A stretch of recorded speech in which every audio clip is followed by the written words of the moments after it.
네, 12월 25일 오늘은 성탄절입니다. 성탄 예배에 오신 여러분들을 진심으로 환영합니다.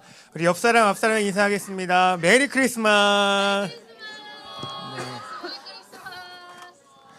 메리 크리스마스입니다. 오늘은 성탄절이서 너무 기쁜 날이지만 또 어저께 너무 기뻐가지고 오늘 굉장히 피곤할 수 있을 것 같은데 옷도 더우면 옷도 벗어도 되고요. 어쨌든 하나님 앞에 예배드리는 날이니까 오늘 최대한 깨어 있어서 주 앞에 기쁨으로 찬양하고 예배드렸으면 좋겠습니다. 우리 다시 한번 인사할까요? 메리 크리스마스.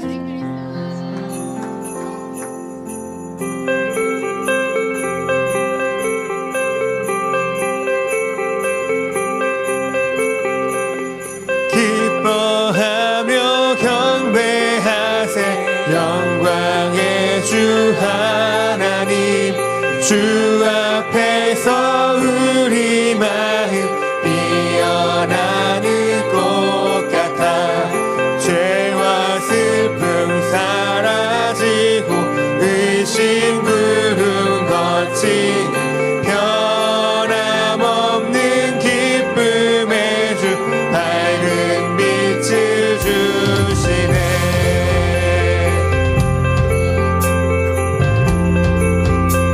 땅과 하늘 만물들이 주의 솜씨 빛내고 별과 천사 노래소리 끊임없이 드높아 물과 숲과 산과 골짜 들판이나 바다나 너는 만물 주의 사랑 기뻐 찬양하여라. 우리 주는 사랑이십니다. 우리 주는 사랑이요 빛과 진리이시니 삶이 기쁜 샘이 되어 바다처럼 넘치네. 아버지의 사랑 안에 우리 모두 형제 서로 사랑하게 도와주시옵소서.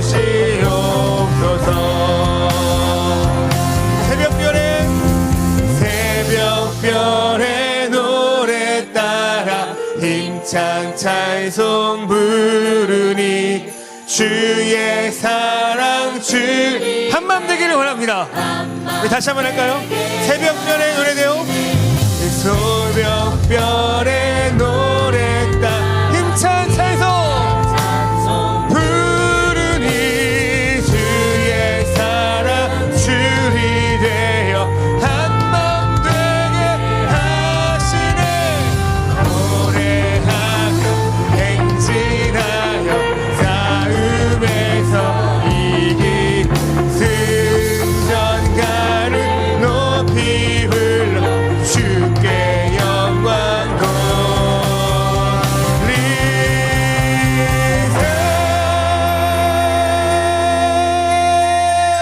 우리 주님께 영광의 박수 올려드립시다. 우리 예배의 주인 되신 우리 찬양을 받기에 합당하신 주님의 이름을 더욱더 큰 손을 높여드리길 소망합니다.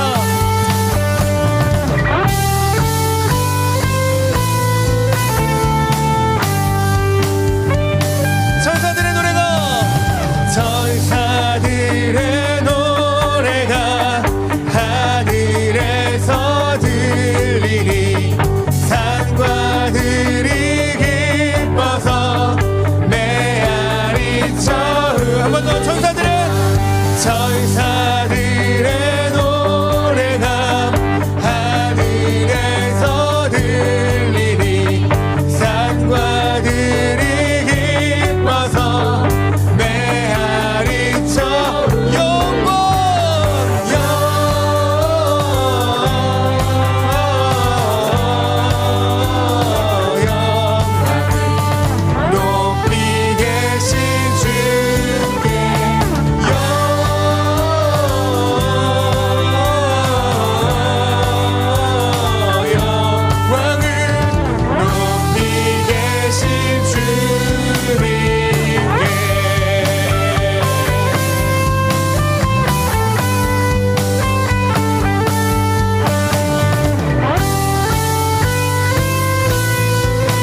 예수께 꿇어 경배합시다.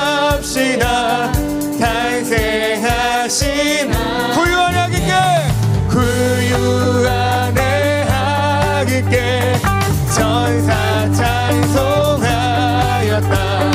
우리들도 그 기쁜 찬송 부르자요.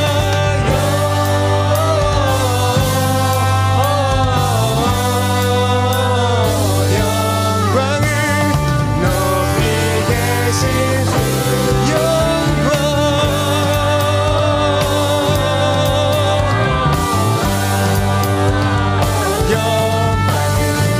높이 계신 우리 한번 생각합시다. 영광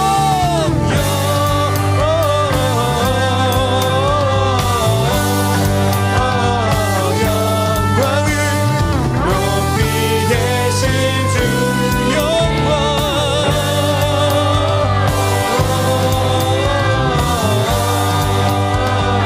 영광을 높이 계신 주님께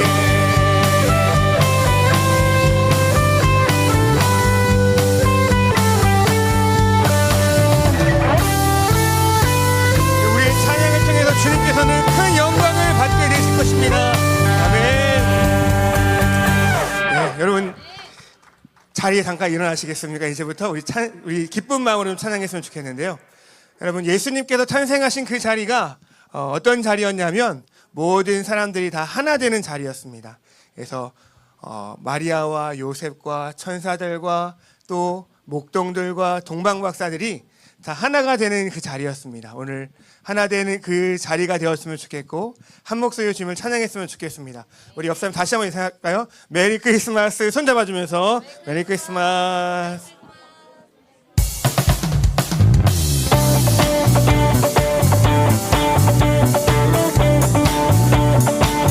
여러분이 다 성탄의 그 현장의 주인공이 되었으면 좋겠습니다. 기쁜 찬송, 큰 소리의 찬송을 함께 부르며 주 앞에 달려나가기 소망합니다. 천사 찬송하기를 거룩하신 구주께 영광 돌려보내세. 구주 오늘 나셨네. 크고 작은 나라들 기뻐하라 하여라. 영광 받을 왕의 왕 베들레헴에 나신 주. 영광 받을 왕의 왕 베들레헴에 나신 주.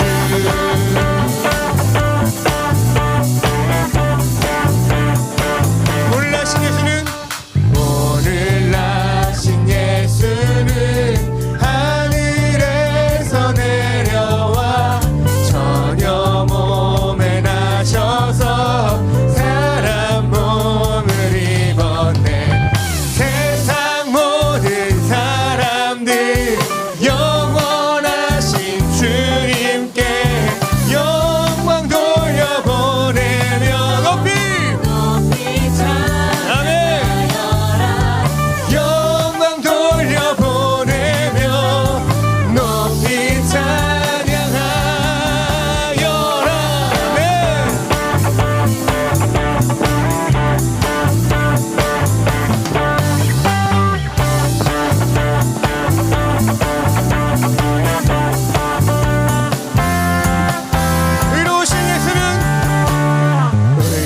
의로우신 예수는 평화의 왕이시고 세상 빛이 되시며 우리 생명 되신 죄인들을 불러서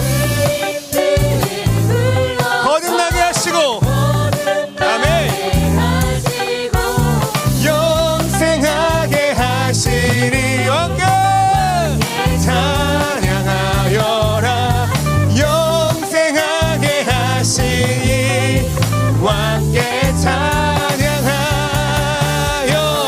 오 베들레헴에 나신 주, 오 주를 높여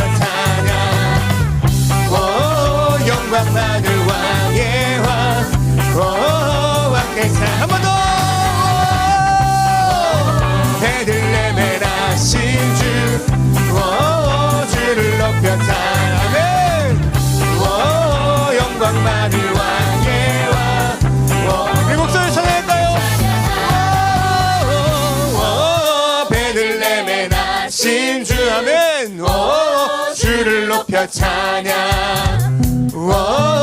영광 많을 왕의 왕. 함께 찬양하라. 베들레헴에 나신 주. 주를 높여 찬양하네. 영광 받을 왕의. 우리 한 번 더 찬양할까요? 베들레헴에 나신 주.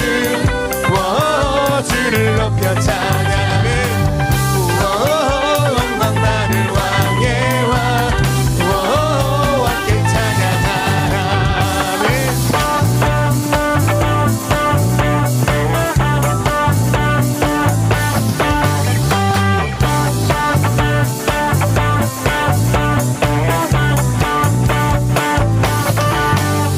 아멘. 네.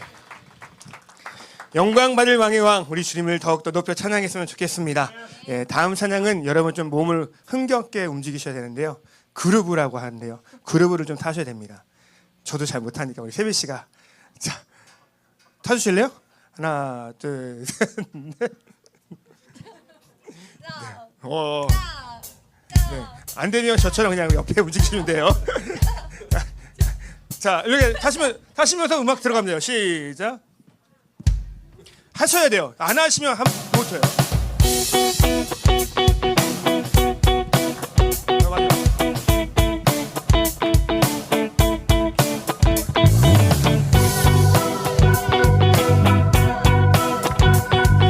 큰일 났습니다. 지금 찬양 부를 수 있을까요? 둘, 셋, 넷. 기쁘다 구주 오셨네. 만 백성 맞으라. 온 교회여 다 일어나. 다 찬양하여라. 다 찬양하여라. 다 찬양하여라.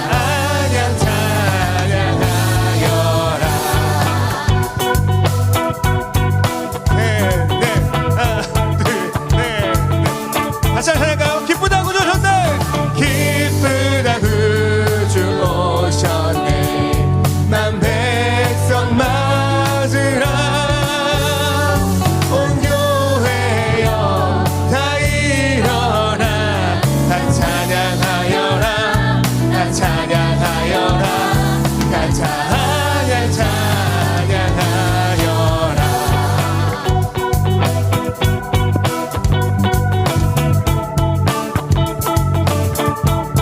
구세주 탄생했으니 구세주 탄생했으니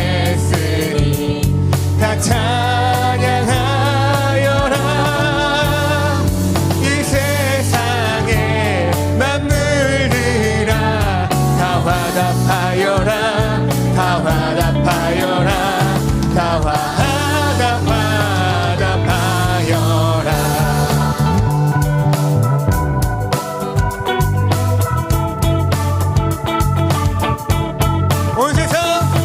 온 세상 죄를 사하려 주 예수 오셨네. 죄와 슬픔 몰아내고 다 구원하시네. 다 구원하시네. 다 구원하시네. 은혜와 진리 되신 주 다 주관하시니. 난 그 백성 구주 앞에 다 경배하여라. 다 경배하여라. 다 경배하여라. 다 경배하여라.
하나님이 육신을 입어 날 구원한 구주가 되셨도다.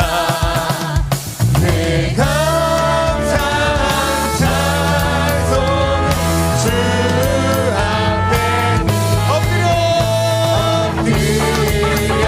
절하세 엎드려 절하세 엎드려 절하세 구주 엎드려 절하세 엎드려 절하세 엎드려 절하세 엎드려 절하세 구주 사셨네.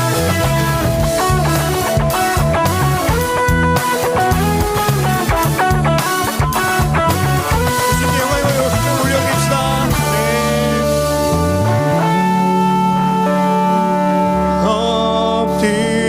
엎드려 절하세 엎드려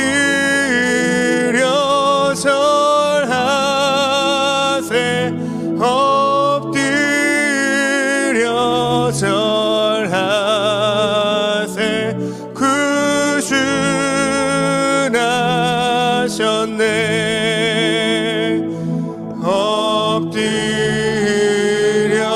절하세 엎드려 절하세 엎드려 절하세 구주 나셨네.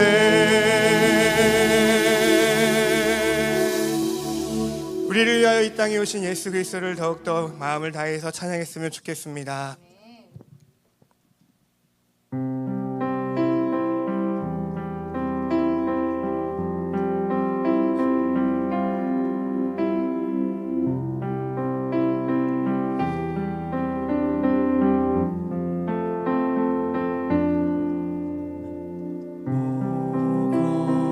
거룩한 밤별들 반짝일 때 거룩한 주 탄생한 밤일세.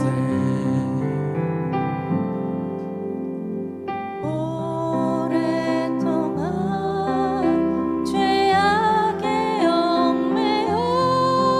얽매여서 헤매던 죄인을 넣으시려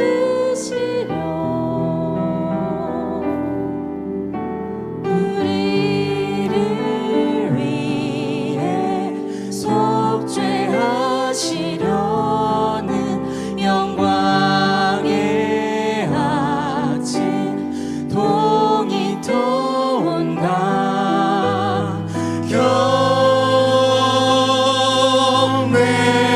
경배하라. 천사의 기쁜 소리 오 거룩한 밤 주님 탄생하신 밤 그 밤 주 예수 나신 밤일세.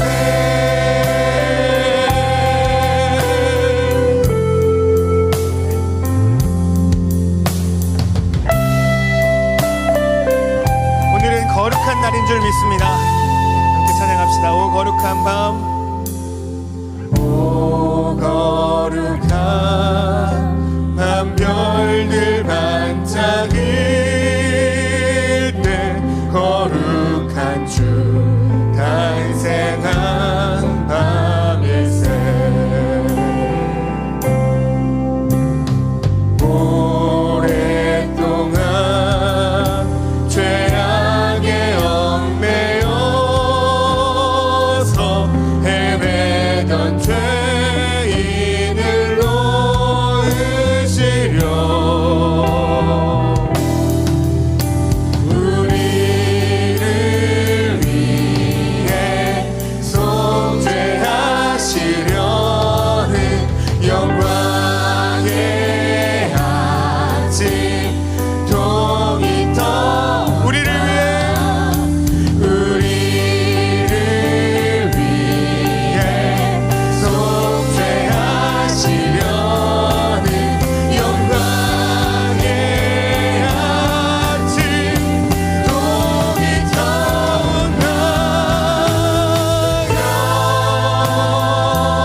날인 줄로 믿습니다. 네.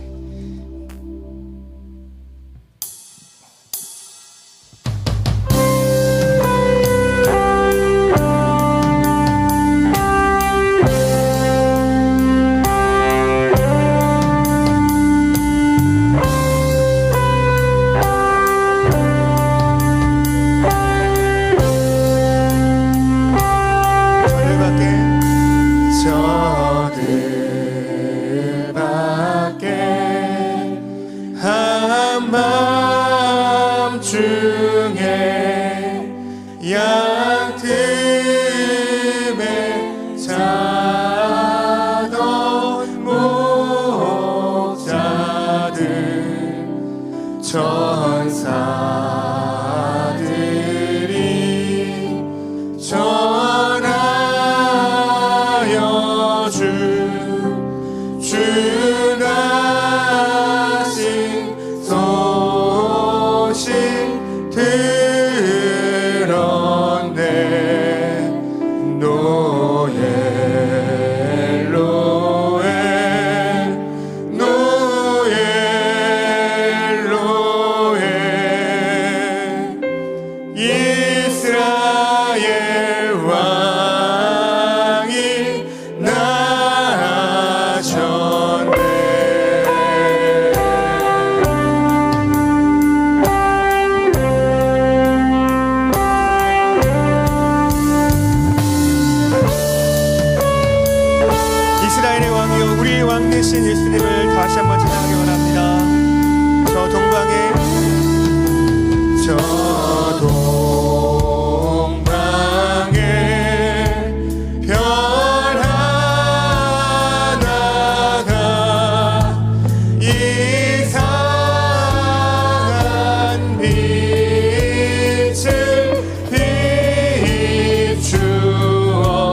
주시고 하나님 아버지 평안함 가운데 있게 하여 주시옵소서. 오늘 이 시간 은혜 베푸실 주님을 기대하며 함께 기도하며 주의 이름으로 기도하며 나아갑시다. 주여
우리를 대표해서 이수기 장로님 나오셔서 기도해 주시겠습니다.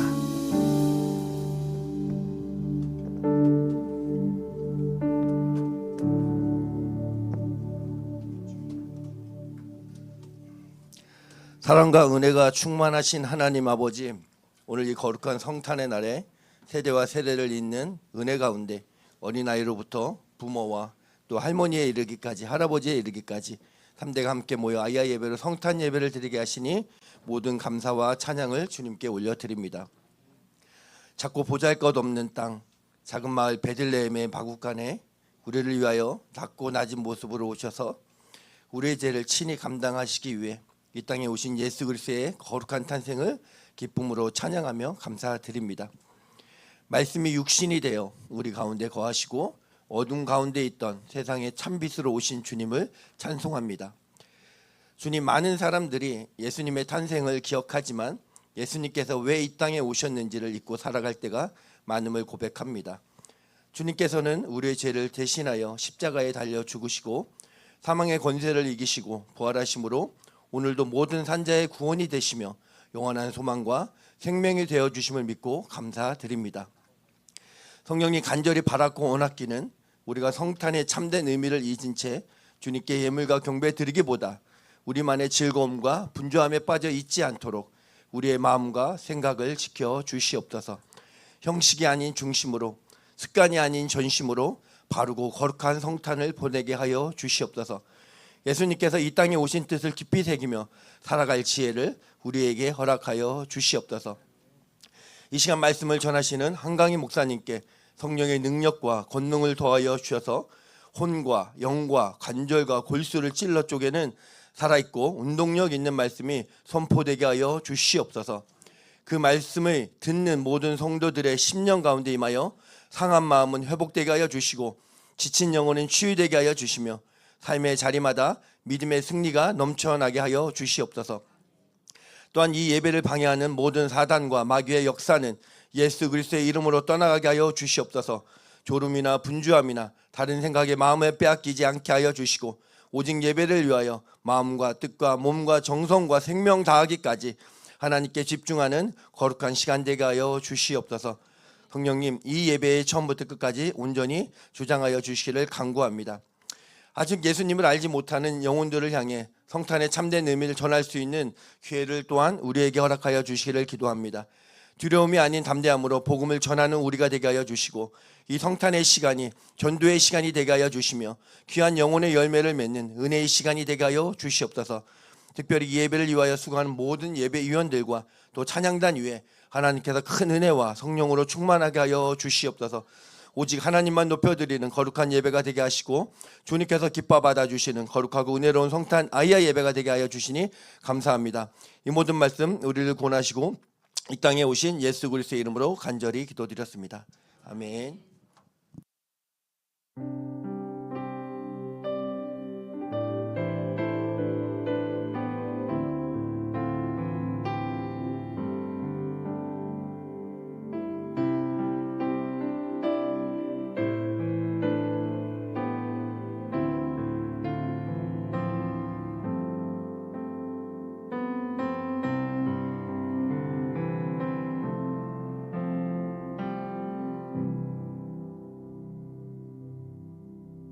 네, 우리 인사하겠습니다. 메리 크리스마스.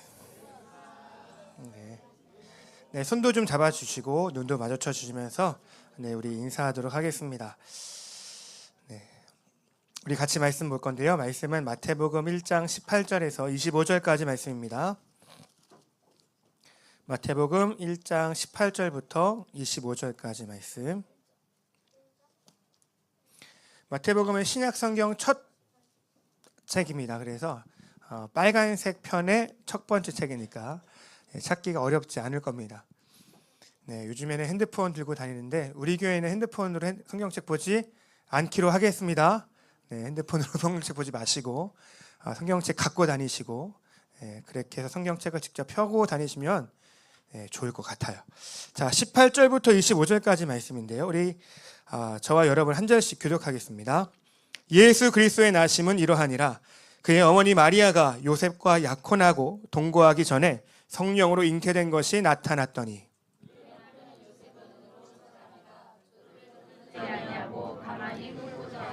이 일을 생각할 때에 주의 사자가 현몽하여 이르되 다윗의 자손 요셉아 내 아내 마리아 데려오기를 무서워하지 말라. 그에게 잉태된 자는 성령으로 된 것이라.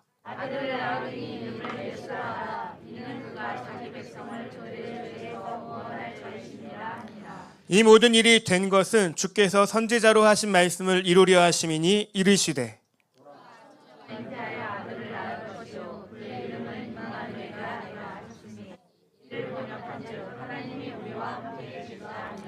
요셉이 잠에서 깨어 일어나 주의 사자의 분부대로 행하여 그의 아내를 데려왔으나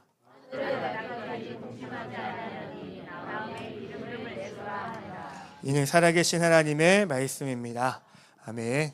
예수 임마누엘이라는 말씀의 제목으로 오늘 말씀을 전할 건데요. 제가 오늘 오늘 제가 적어놨던 그런 서두의 말이 있는데 오늘 그것보다도 오늘 제가 찬양하면서 느낀 그 감정이 있었습니다. 우리가 이렇게 목자들 같이 베들레헴에서 예수님을 뵈러 올라갔던 그 모습을 찬양하면서 여러분들이 참 그런 모습 같다라는 생각을 하게 좀 됐습니다. 그 예수님의 탄생을 기뻐하면서 베들레헴 성에 올라가 거기서 이제 예수님을 찾는 그 모습들이 마치 여러분과 같다라는 생각을 좀 가졌어요. 왜냐하면 베들레헴은 사실 그렇게 유명한 성은 아닙니다. 아시겠지만 작은 마을이고 양떼를 치는 목장이었어요. 그래서 예루살렘과 가까이 있었지만 그 예루살렘 성전에 드릴 그 제사, 그 제물들을 키워내는 그 도시가 베들레헴이었거든요. 물론 떡집이라는 별명을 갖고 있었지만 그래서 목자들이 참 많았고 그런데 어쨌든 유명하지 않은 땅이었고 하나님이 오신다 이렇게 예언되었지만 그렇게 별 볼 일 없는 그런 도시에 있었던 사람들이 그곳에 갔다라는 것에 여러분들이 좀 그 모습 같았어요. 왜냐하면 여러분 성탄절이지만 예수님은 어디에 오실까요? 네, 어디에든 오시겠지만 그렇죠? 작은 곳에 그렇죠? 연약한 곳에 오신다라고 생각한다면 우리 교회가 어떻게 보면 피곤하고 힘들고 되게 작은 이런 장소이지만 여러분들이 힘써서 여러분의 각 지역에서 이곳에 예배드리러 온 그 모습들이 너무나도 귀하게 느껴졌습니다. 네, 귀하게 느껴졌다고요. 네, 여러분 다시 한번 옆 사람에게 위로해 주실게요. 당신은 목자입니다. 네, 이 자리를 힘들게 오셨고 또한 이곳에 예수님이 아기로 오신 예수님을 경배하려 왔다. 다른 사람들은 왕으로 오신 예수님 그렇게 해서 왕궁에 가고 다른 곳에 가서 예수님을 찾지만 어떻게 보면 이 낮고 어떻게 보면 허름하고 이곳에 와서 주님을 예배하러 오신 여러분들의 모습이 참 귀하다라고 생각이 듭니다. 네. 자, 오늘 말씀은요. 마태복음 첫 번째 책인 마태복음인데요. 오늘 예수님의 탄생 이야기를 마태복음은 첫 번째로 이야기를 하고 있습니다. 그렇죠? 마리아가 아니라 요셉이라는 사람이 등장하고 있는데요. 이 요셉은 어떤 사람이었냐면 마리아와 약혼한 사람이었습니다. 그렇죠? 제가 봤던 것들이 있어서 PPT가 있습니다. 띄워주실래요?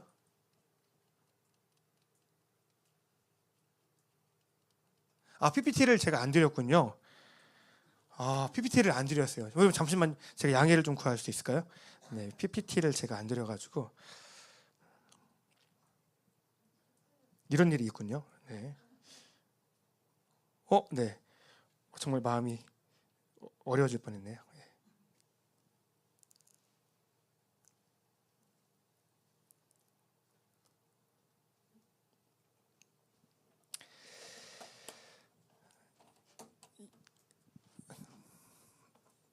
네. 오늘 예수님의 탄생 이야기하고 있는데요. 요셉이라는 사람이 등장합니다. 그렇죠? 여러분 당시 결혼 문화는 제가 몇 번 여러분들에게 보여드리긴 했지만 가나의 혼인잔치라는 영화가 있는데요. 여러분 안 보신 분들은 꼭 보셨으면 좋겠어요. 그게 요즘 이 가나안 땅에 있었던 혼인잔치의 풍습을 이야기하는데 이것이 예수님의 구원과 재림에 대해서 명확하게 설명을 해주고 있다라는 그런 결과를 다큐멘터리를 보여준 건데요. 여러분들 꼭 보셨으면 좋겠어요. 근데 제가 잠깐 설명을 드리면 당시 문화에서는 약혼 뒤에 한 1년 동안은 결혼 준비를 한다고 합니다. 신랑은 약혼한 뒤에 1년 동안 집을 준비해요. 그래서 신부와 살 집, 그 신혼집을 준비하라고 이제 그 신혼집을 1년 동안 준비하게 되고요. 신부는 그 약혼, 그 혼인식 피로연이죠. 피로연 때 입을 옷과 그다음에 자기를 거룩하게 하길 그런 신부의 옷들을 준비한다고 합니다. 예복과 피로연을 준비하는 것이 신부의 역할이에요. 그러니까 어쨌든 이 약혼은 우리는 지금은 이 약혼이 별로 의미가 없다라고 보지만 옛날에는 그렇게 중요했던 것이 약혼이었습니다. 그래서 약혼은 결혼의 그런 법적인 효력이 있었던 관계다라고 이야기를 합니다. 그런데 그 약혼 기간에 지금 마리아가 어떤 일이 일어난 거예요? 임신을 한 겁니다. 임신을 했어요. 그리고 그 소식이 누구한테 들려졌어요? 요셉에게 들려졌죠. 누구의 아이인지 알 수 있을까요? 모를까요? 모릅니다. 그러니까 요셉은 마음이 어떻겠어요? 굉장히 배신감을 느끼고 또 분노하고 또한 나는 왜 나를 배신하고 왜 다른 남자와 가서 관계를 해서 아이를 뵌 거지? 자존심도 굉장히 무너졌을 거라고 아마 생각이 들어요. 그런데 요셉은 그런 상황 가운데 그 파혼을 동네방네에 알리지 아니하고 조용히 파혼할 생각을 갖습니다. 그때에 주의 사자가 꿈에 나타나서 무엇이라고 얘기하냐면 너의 아내를 데려올 생각을 해라. 데려와라. 그리고 그 아이를 키워라. 그의 아이의 이름을 뭐라고 하라? 예수라 하라라고 이야기를 합니다. 요셉은 그 말에 순종했을까요? 안 했을까요? 순종했죠. 대단한 사람입니다. 그렇죠? 순종했습니다. 오늘 말씀이 바로 이 내용이고요. 오늘 이 말씀에 복음의 핵심이 다 담겨 있다라고 저는 생각합니다. 특별히 예수님의 그 두 가지의 이름이 우리에게 이 말, 그 성경의 모든 내용, 예수님이 행할 그 모든 하실 그 사역들을 요약하고 함축한다고 생각하는데요. 한번 읽어볼까요? 시작. 예수님 자기 백성을 그들의 죄에서 구원할 자. 이게 예수라는 뜻이고 임마누엘 시작. 하나님이 우리와 함께 계시다라는 뜻입니다. 이것이 하나님께서 우리에게 약속하신 이름이고 이것이 예수님에 대해서 예수님의 하실 일들을 요약하고 함축한 말이다라고 생각을 합니다. 그렇다면 우리는 생각해 볼 수 있습니다. 여러분 생각해 보면 성경을 쭉 읽어보시면 이제 구약의 모든 내용들을 읽으면서 여러분들은 어떤 생각을 하십니까? 우리가 이제 답을 알고 보기 때문에 구약은 이제 오래된 약속이야 이제 뭐 그렇게 하지만 구약만 보고 봤을 때는 사람들이 참 죄인이다라는 생각을 하게 되십니까? 이 사람들 정말 죄인이네라고 이렇게 생각이 좀 드세요? 저는 뭐 그렇게까지 생각이 들지 않아요. 왜냐하면 저의 모습과 이 구약의 사람들이 사실 너무나 똑같아 보이기 때문에 뭐 나 정도 살고 있네 보통 생각을 하거든요. 근데 이 마태복음 1장에서 예수님이 태어나자마자 태어날 때 하셨던 그 말이 무엇이었냐면 자기 백성을 저희의 죄에서 구원할 자다. 야, 너희의 백성들은 지금 뭐가 있다라고 지금 선언을 하시는 거예요? 죄가 있다라고 선언을 한 것이죠. 이 죄를 해결하지 않으면 안 돼라고 이 마태복음 1장은 그렇게 이야기를 하고 있어요.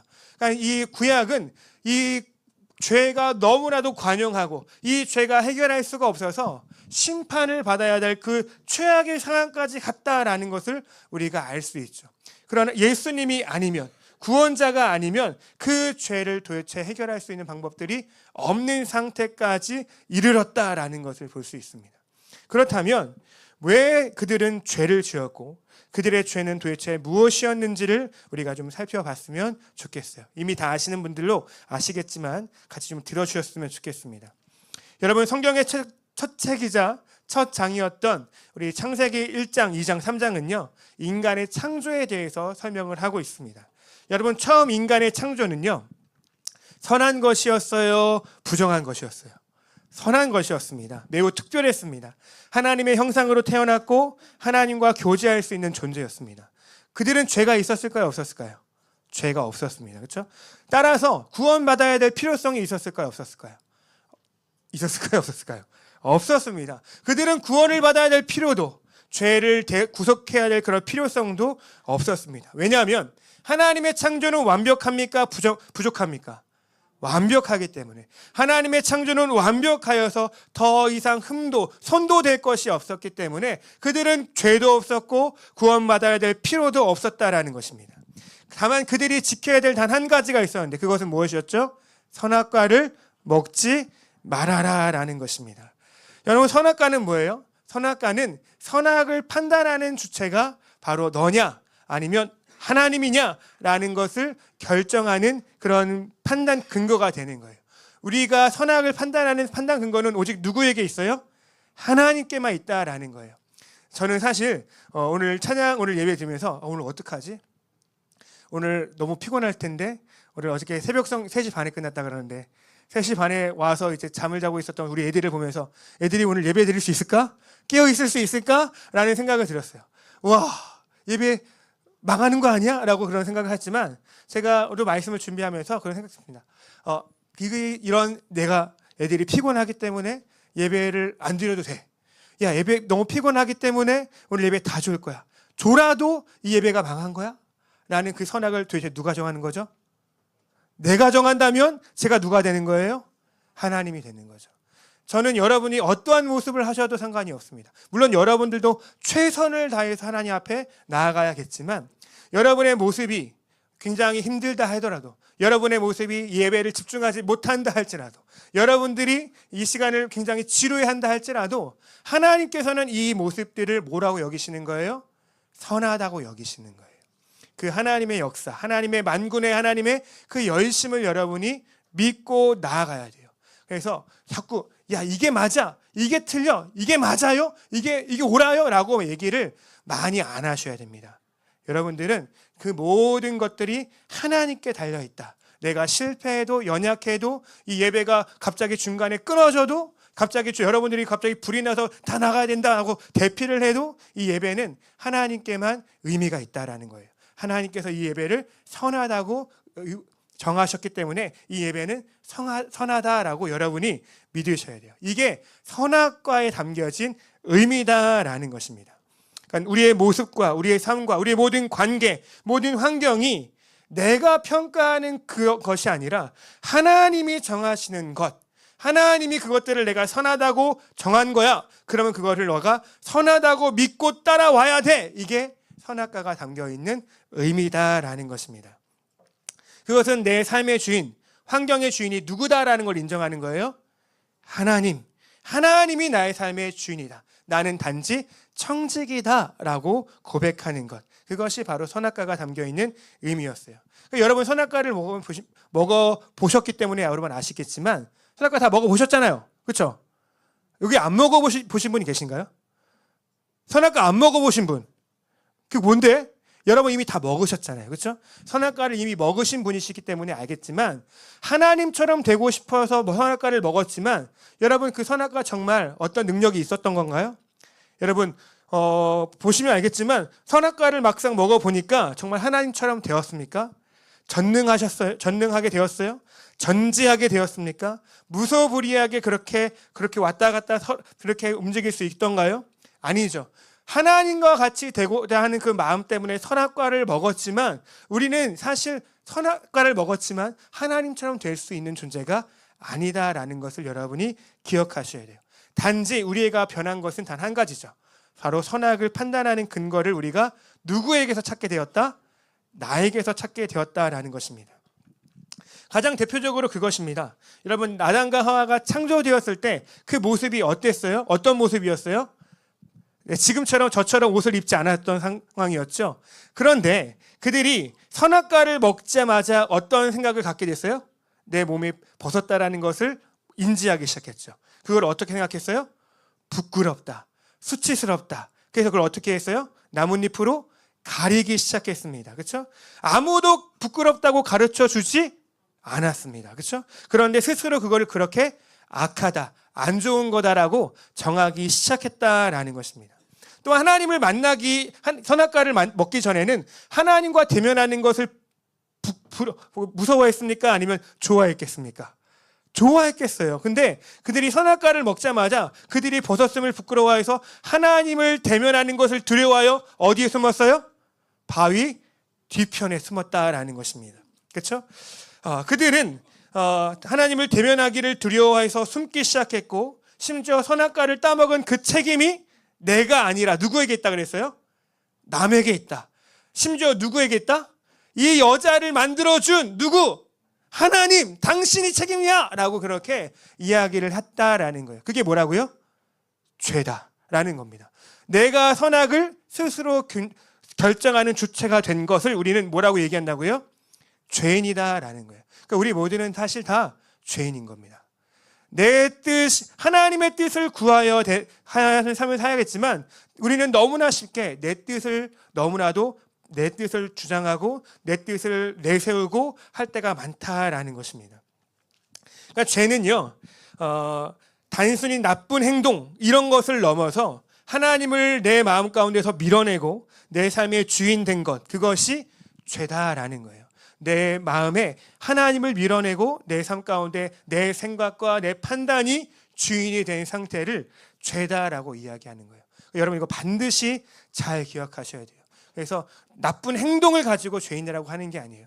여러분이 판단하는 그 생각, 여러분의 그 자유의지를 가지고 정말 나쁘게 판단하는 그것들을 가지고 그거를 죄다라고 이야기합니다. 그래서 주위를 둘러보면요, 자기가 하나님처럼 높아지려는 그 욕망이 이 세상 가운데 너무나 가득한 것 같아요. 그리고 자기 자신을 온전하게 바라보지 못하는 것 같아요. 자기 자신을 부끄럽게 여기는 것 같아요. 또 무엇인가를 덕지덕지 붙이고 채워야 한다는 그 결핍 가운데 우리가 살아가고 있는 것 같아요. 또한 자기의 들보는 보지 못한 채 남의 티끌을 바라보면서 당신 탓이야 라고 이야기할 때가 너무나 많다라는 것입니다. 그것보다 또 어떤 것도 있냐면 여러분 우리가 어떻게 살아가야 돼요? 사랑하고 살아가야 되는데 우린 사랑하지 못하고 살죠. 여러분 사랑의 반대말이 무엇입니까? 미움입니까? 아니죠. 뭐죠?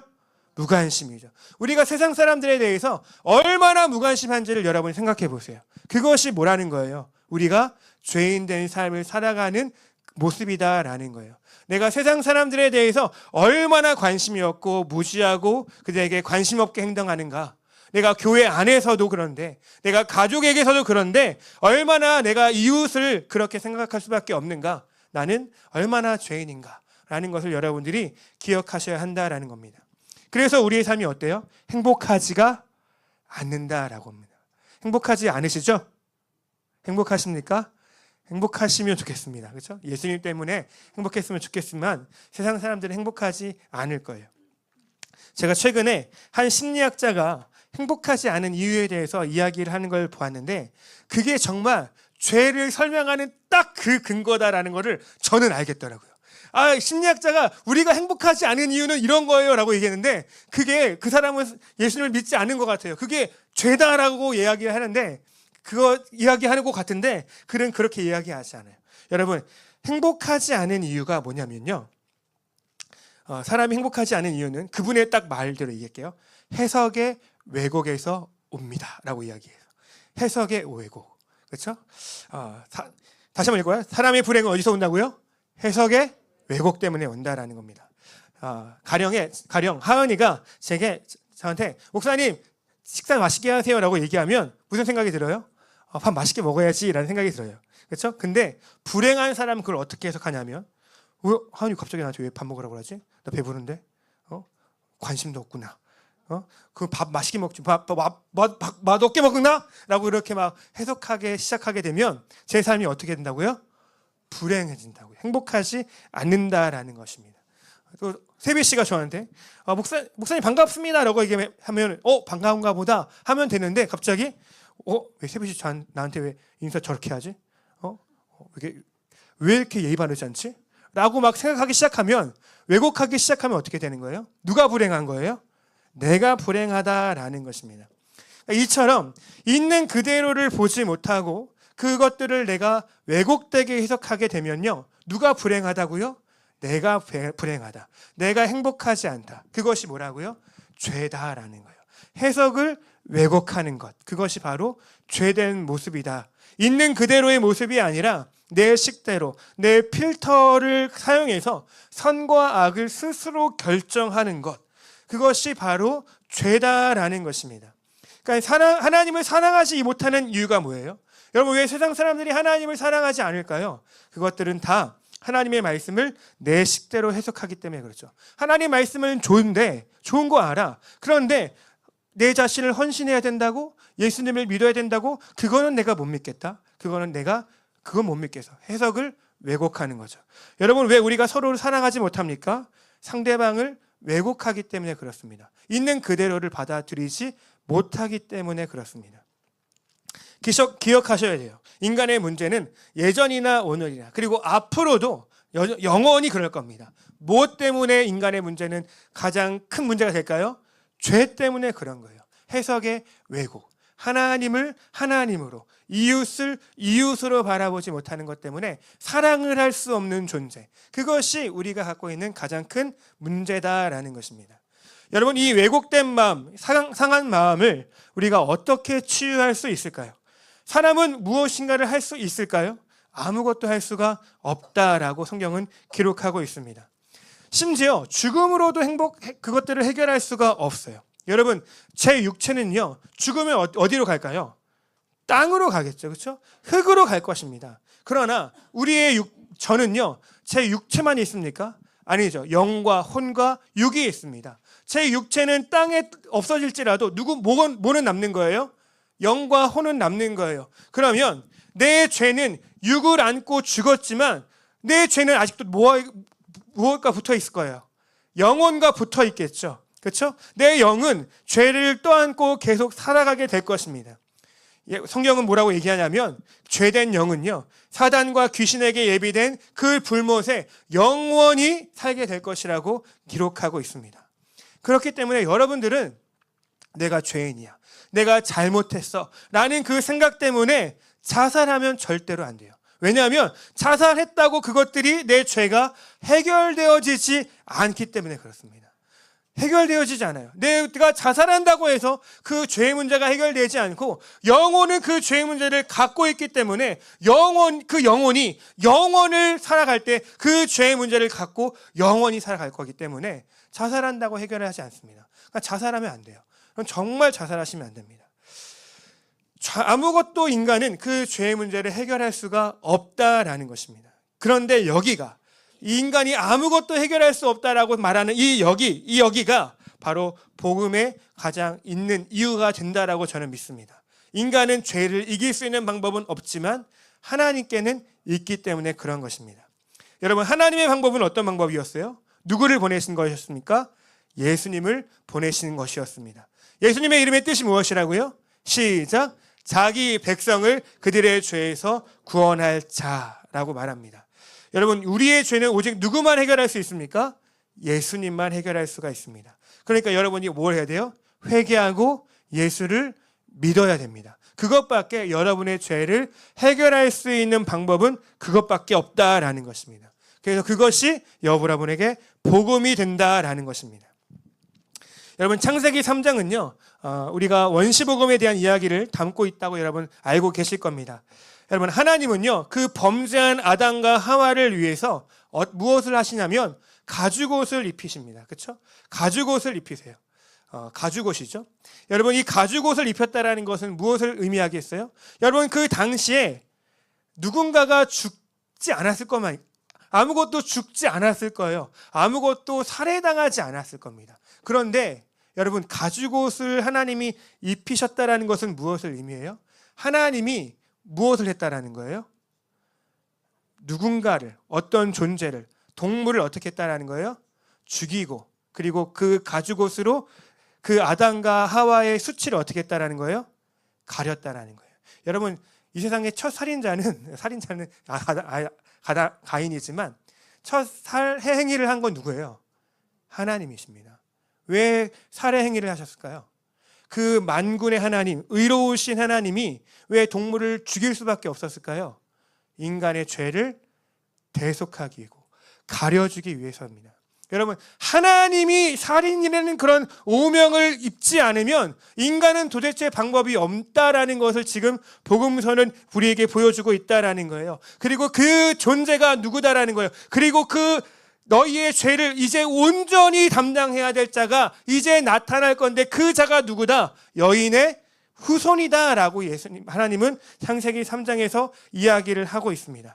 한번 읽어봐야 되니까요. 창세기 3장 15절 말씀 한번 펴보시고 같이 읽어보겠습니다. 너무 길어서 제가 PPT로 담아올 수는 없었습니다.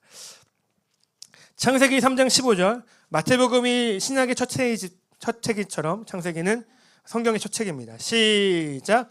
내가 너로 여자와 원수가 되게 하고 내 후손도 여자의 후손과 원수가 되게 하리니 여자의 후손은 내 머리를 상하게 할 것이요 너는 그의 발꿈치를 상하게 할 것이니라 하시고. 아멘.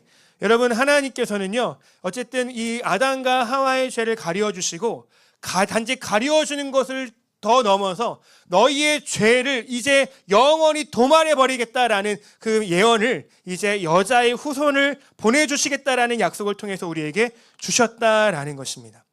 이 자가 우리의 모든 죄, 그 원죄를 우리를 구원하게 될 것이다라는 것을 이야기한 거예요. 그분이 누구다라는 거예요?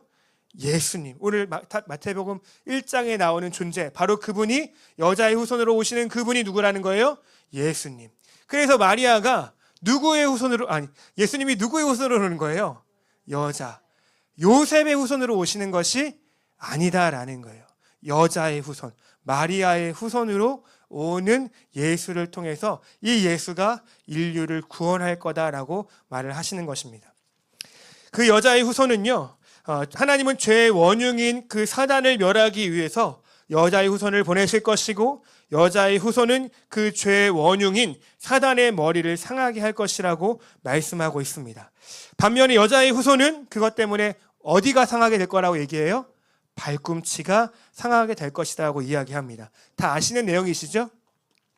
여러분, 그 후손이 다시 한번 말하지만 누구라고요? 예수님이다라는 것입니다. 여러분, 예수님이 십자가에 달려서 돌아가신 것은 예수님이 어디를 상하게 된 거예요?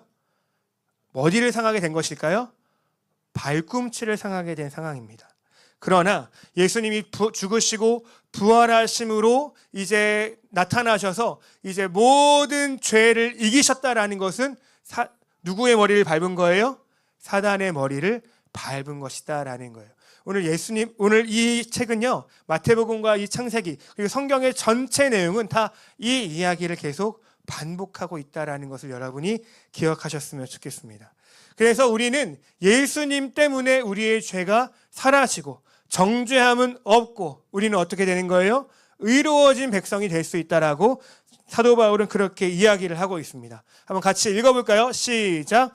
그러므로 이제 그리스도 예수 안에 있는 자에게는 결코 정죄함이 없나니. 아멘. 우리가 예수 안에서 모든 생명과 성령의 법이 죄와 사망의 법을 이기었다라고 그렇게 선언하는 것처럼 오늘 우리는 모든 정죄함이 예수 그리스도의 그 십자가의 사건으로 말미암아 우리에게는 사라지게 되었다라는 것입니다. 하나님이 적어도 우리를 그 선악을 스스로 판단하고 내 자신을 내 뜻대로 살아가려는 그 모습들을 이제는 용서하셨다라는 것을 볼 수 있습니다. 더 나아가 내 안에 이제 누가 오시는 거예요? 내 안에 누가 이제 좌정하시는 겁니까? 예수님이 내 안에 좌정하셔서 나는 없어지고 누가 오시는 거라고요? 예수님이 오시면 내 속에 내 예수님이 계시니까 내 판단 근거는 다 누가 되는 거예요?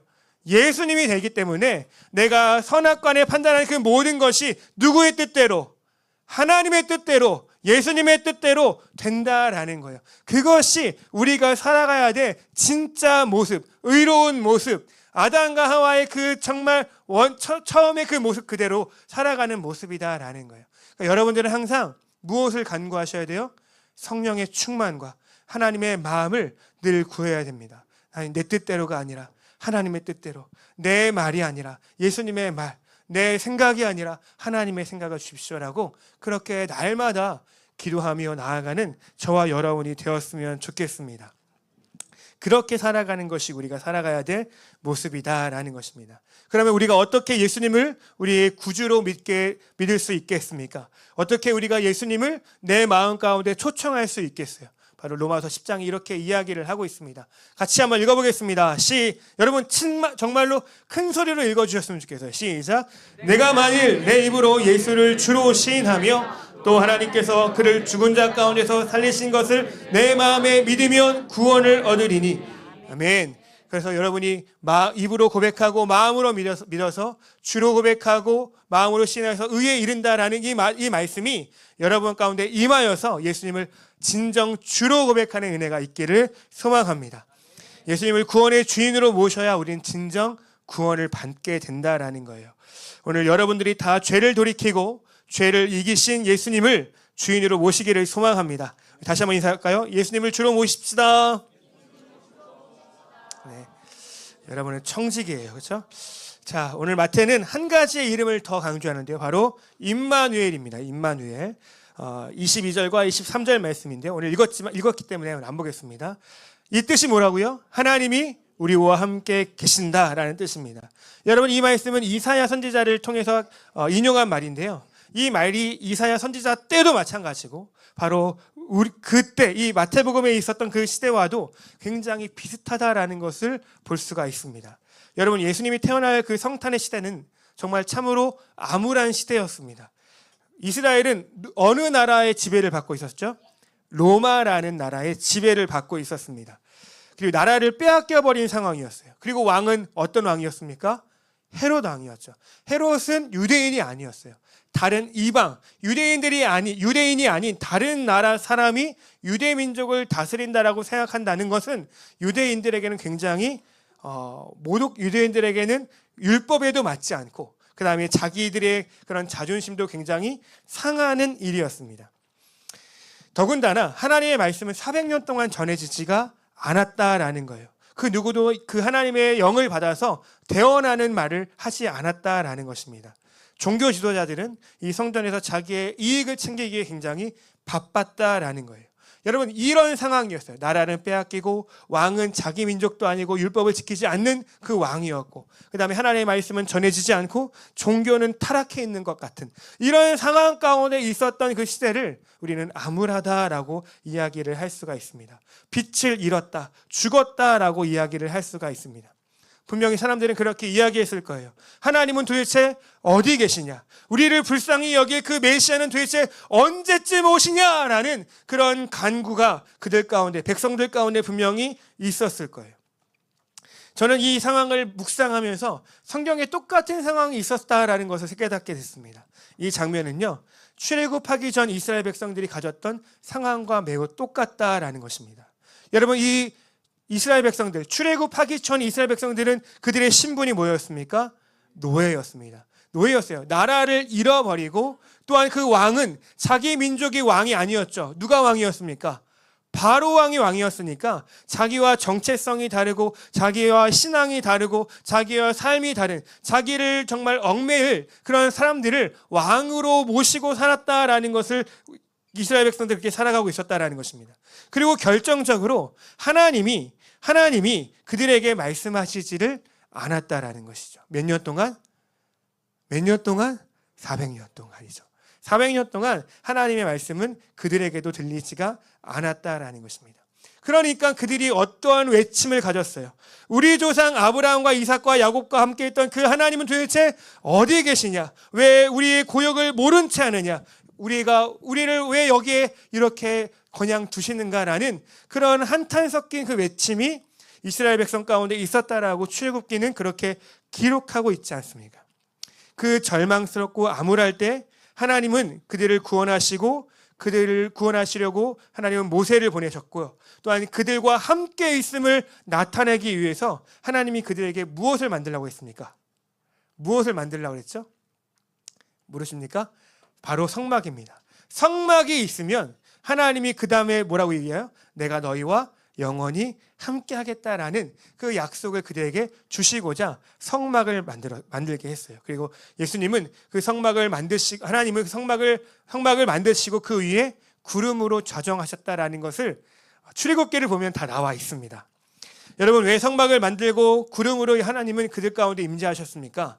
출애굽 이스라엘 백성들이 불안해할까 봐, 그리고 자기 백성들이 다시 애굽으로 돌아갈까 봐, 자기 백성들이 다시 우상 앞에 절할까 봐 하나님이 살아계시다라는 것을 눈으로 확인시켜 주기 위해서 성막을 만들어 구름이 그 성막 위에서 떠오르는 것을 보면서 하나님이 우리와 함께 계시는구나라는 것을 그들이 함께 계시다는 것을 피부로 경험하시기 위해서 그들이 그렇게 하였다라는 것입니다.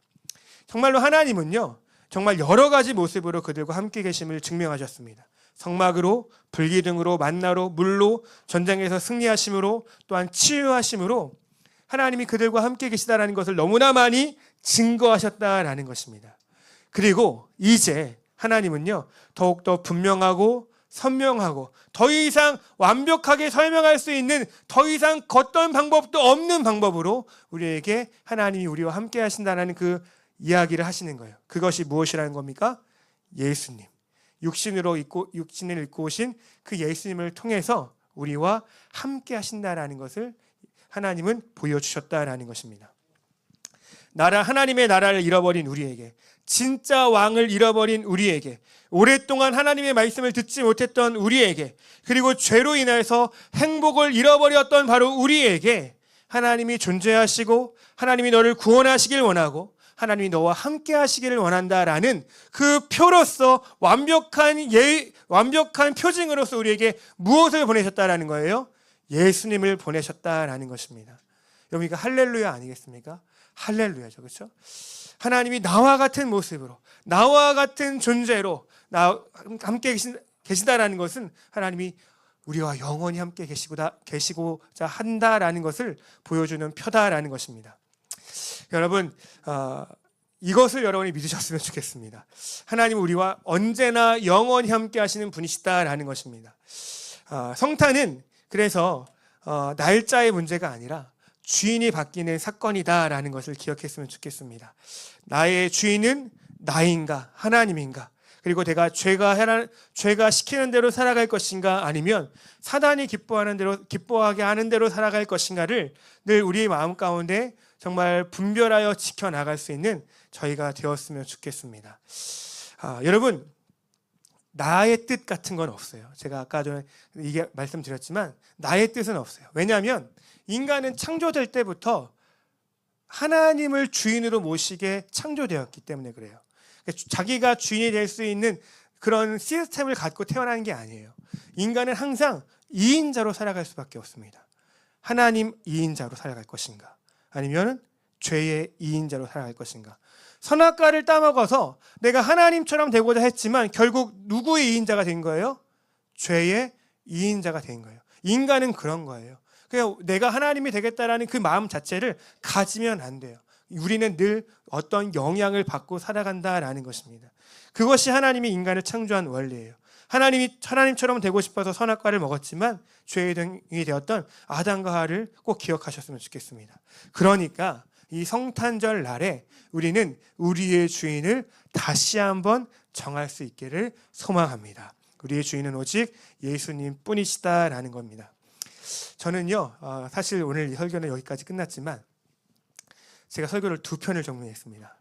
왜 그러냐면 이렇게 오늘 말씀을 정리하면서 그냥 2편이 나왔어요. 그래서 이 다음 편은 내년에 할 건데요. 그래도 정말 아깝기 때문에 아깝다는 생각이 들어서 한번 말씀을 좀 드리도록 하겠습니다. 제가 사실을 하고 싶었던 준비는 이 말씀이었거든요. 그래서 이 말씀을 잠깐 여러분들과 좀 나눴으면 좋겠어요. 원래 이 말씀, 이 마태복음 1장의 주인공은 누구예요? 예수님 말고 누구죠? 그건 누가복음이고요. 마태복음은 누가 주인공이에요? 안 읽으셨나요? 요셉이 나오지 않습니까? 아니, 마태복음 1장이요. 오늘 본문에 나왔던 그 사람의 주인공은 요셉이죠. 그렇죠? 요셉은 청직이었죠. 아내 될 마리아가 지금 부정을 저지른 거예요. 그렇죠? 외도한 거예요. 그렇죠? 우리 말로 하면 뭐라고 하는 거예요? 바람핀 거예요. 그렇죠? 그럼에도 요셉은 마리아를 율법대로 정죄해서 죽이지 않았어요. 그렇죠? 율법대로 정죄했다면 마리아는 어떻게 됐을까요? 돌에 맞아 죽게 되었겠죠. 여러분, 사실 요셉은 그렇게 했어야 돼요. 왜냐하면 그렇게 안 하면 누구도 오해를 받아요. 자기도 오해를 받으니까요. 왜냐하면 마리아가 잘못했다라는 것을 이야기해야 자기가 무죄하다라는 것을 증명할 텐데, 자기가 그것들을 이야기하지 않으면 자기도 오해를 살 것이 분명하기 때문에 자기는 말하지, 지금 원래 말을 해야 된다라는 거예요. 심판을 받게 해야 하는 것이 율법의 방향이었다라는 것입니다. 그러나 요셉은 율법대로 행하긴 하였지만 사람을 죽이는 방법대로 율법을 행한 것이 아니라 사람을 살리는 방법으로 율법을 행하였는데요. 성경은 그 모습을 오늘 뭐라고 얘기합니까? 19절 말씀에 그의 남편은 어떤 사람이다? 의로운 사람이다. 그러니까 율법을 행하는 것은 사람을 정죄하고 죽이려고 행하는 것이 아니라 그 상대방을 살리게 하도록 지켜내는 것이 의롭다라고 이야기를 하는 거죠.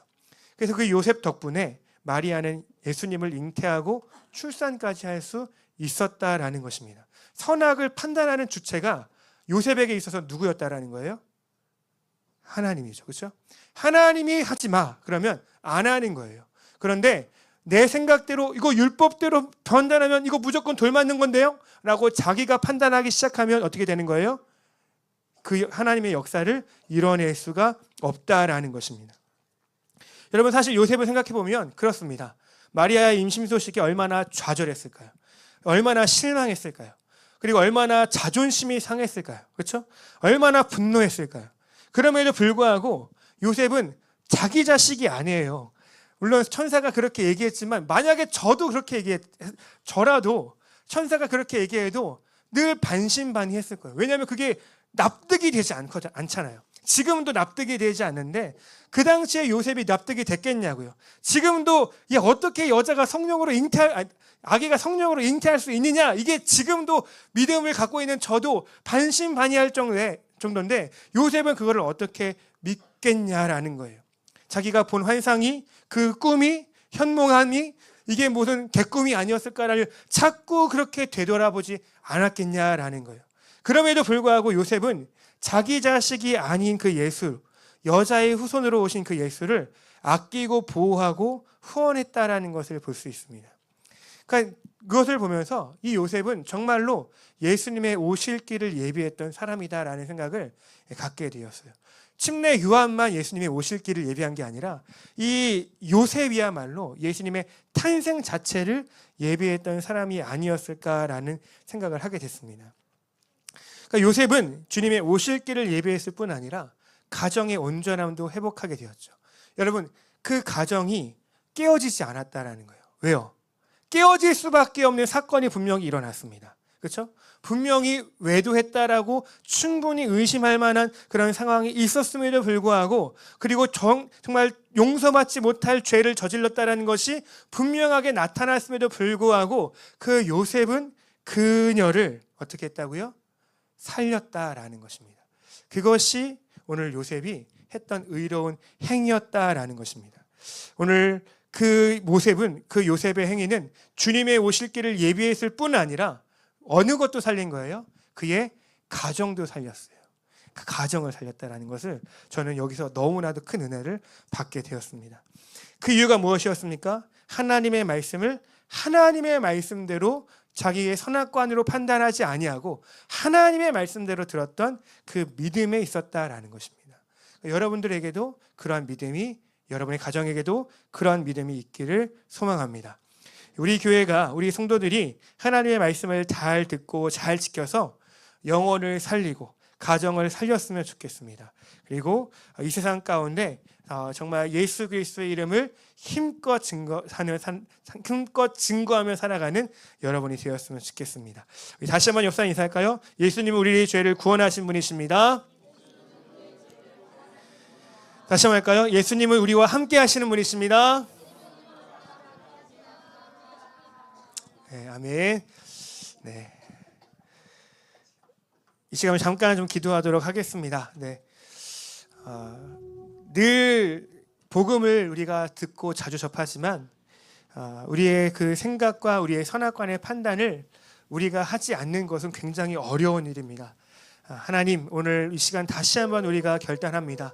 한 해의 마지막을 돌아보면서 내가 내 삶을 어떻게 살아왔는지, 내 판단의 근거가 도대체 어디 있었는지 하나님 돌아볼 수 있게 하여 주시고, 하나님, 내가 내 생각과 내 판단이 주를 이루었던 삶을 살아왔다면 다시 한번 주님 회개하며 나아갑니다. 주님, 우리의 죄를 용서하여 주시고 내 안에 오셔서 내 판단의 근거가 오직 복음이 되게 하시고 말씀이 되어지게 하여 주시며 바로 하나님의 뜻이 되어질 수 있도록 은혜 베풀어 주시옵소서. 하나님, 또한 저희는 연약합니다. 하나님, 저희는 연약하오니 우리와 늘 함께하여 주시옵소서.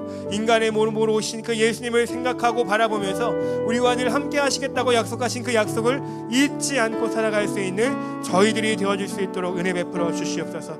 또한 그 말씀에 순종하여서 하나님 아버지 예수님의 오실 길을 예비했고 가정을 살렸던 요셉처럼 하나님, 우리도 주님의 오실 길을 예비할 뿐 아니라 우리의 가정을 살리는 하나님 귀한 지체들이 다 되어질 수 있기를 소망합니다. 우리 주의 이름 한번 부르며 함께 기도하겠습니다. 주여,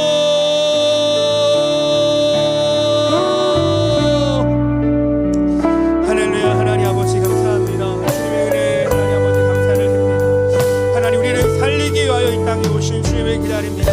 하나님, 그 선악관의 판단을 온전히 주님 앞에 맡겼던 그 요셉처럼 하나님 아버지, 우리의 생각과 빡뜻을 하나님 우리 스스로 판단하지 아니하며 하나님께 주며 소망의 이유를 삼는 자들이 되어질 수 있게 하여 주시옵소서. 하나님, 피곤한 육체 가운데서도 우리와 함께하여 주시는 아버지 주님을 찬양합니다. 회복되어질 수 있게 은혜 베풀어 주시옵소서. 하나님, 또 아버지, 우리가 연약하여 넘어질 때에도 하나님 우리를 들켜 세워주시며 하나님 아버지 주님의 영광을 위하여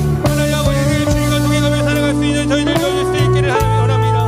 가정을 살리게 하여 주시며 가정이 회복되어질 수 있게 하여 주시며 하나님, 우리의 삶의 회복들이 하나님 일어날 수 있도록 주여 은혜 풀어주시기를 간절히 소망합니다. 주여, 하나님 아버지, 우리 삶 가운데 베푸신 일을 기억하며 하나님 아버지,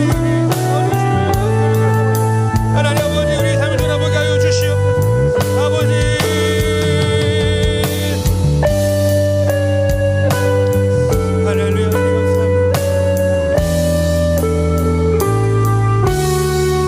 할렐루야. 하나님 아버지, 감사합니다. 오늘 우리에게 주신 그 예수님의 두 가지 이름을 기억합니다. 우리의 죄를 사하여 주시기 위하여, 용서하시기 위하여 이 땅에 오신 예수님을 우리 기억합니다. 우리와 함께 하시기 위하여 이 땅에 오신, 영원히 함께 하시겠다고 약속하시기 위하여 이 땅에 오신 그 예수님을 우리 기억합니다. 하나님, 늘 그 주님의 이름을 기억하게 하여 주시고 하나님, 그 예수님을 기억할 때마다 내 자신은 늘 부인되어지게 하시고 내 자신은 죽게 하여 주시고 온전히 예수 그리스도만 내 안에 살아 숨쉬게 하여 주시옵소서. 그리고 늘 주님과 동행하여 하나님께 영광을 올려드리는 주의 백성들이 되어질 수 있기를 소망합니다. 요셉처럼 하나님의 말씀을 내 뜻대로 분별하는 것이 아니라 하나님의 뜻을 하나님의 뜻으로 하나님 믿고 받음으로 인하여 하나님의 예수님의 오실 길과 가정을 살렸던 그 모습을 우리도 회복할 수 있기를 소망하오니 주님 은혜 베풀어 주시옵소서. 감사드리며 예수님의 이름으로 기도드렸습니다. 아멘.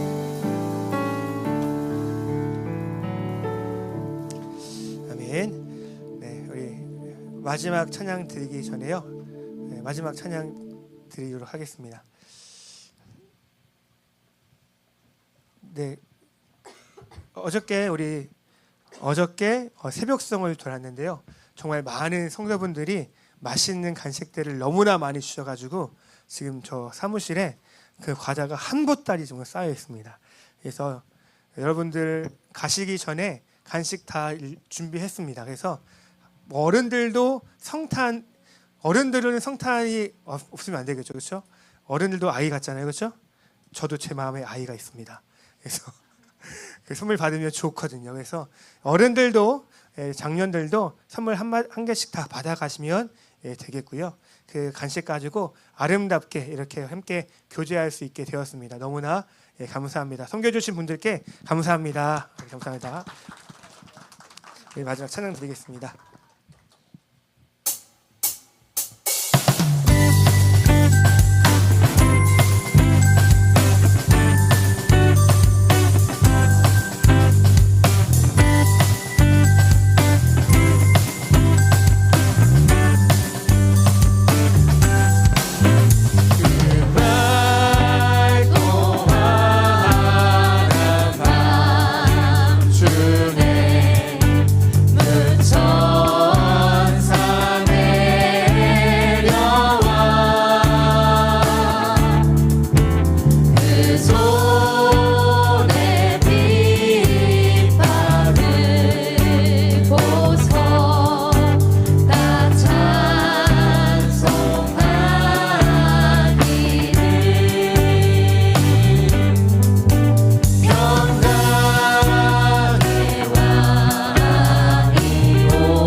영상에 나오셔서 축도해 주심으로 마치겠습니다.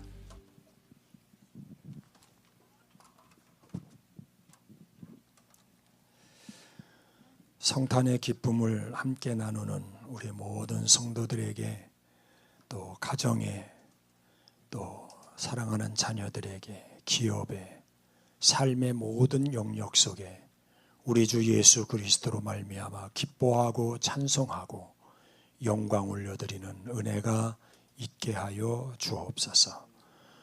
복음은 우리를 춤추게 합니다. 금년 한 해 이제 며칠 남지 않았는데 다가오는 새해 2026년도에는 우리 모든 성도들이 예수님으로 말미암아 춤추는 역사가 일어나게 하여 주시옵소서. 이제는 우리 주 예수 그리스도의 은혜와 하나님 아버지의 크신 사랑과 성령님의 감화감동하시고 역사하시고 내주하심이 오늘 하나님 앞에 예배하는 사랑하는 모든 주의 백성들 머리 위에, 저들의 가정과 기업과 직장과 자녀들 위에, 북녘 땅에 있는 우리의 동포들 머리 위에 이제로부터 영원히 함께 계실지어다. 아멘.